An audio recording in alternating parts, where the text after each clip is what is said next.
पेलने के लिए। अब यहाँ पे मैं बिल्कुल रेडी था, यहाँ पे अगर मैं चूक जाता तो भाई साहब बजा देता वो, लेकिन सीधा हेडशॉट लगा यार और पीछे था, बट मैंने इसको नहीं मारा फिलहाल क्योंकि वो उछल रहा था। तो आप देखो इस वाले घर को कैसे पेलते और पेल के आते उसको फिर शॉटगन से।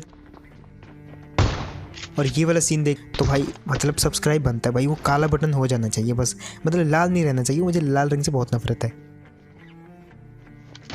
ये शॉट देख के भाई मतलब जिस बास्ती ग्रोजा, अब देखना अब क्या सीन बनता है यहाँ पे।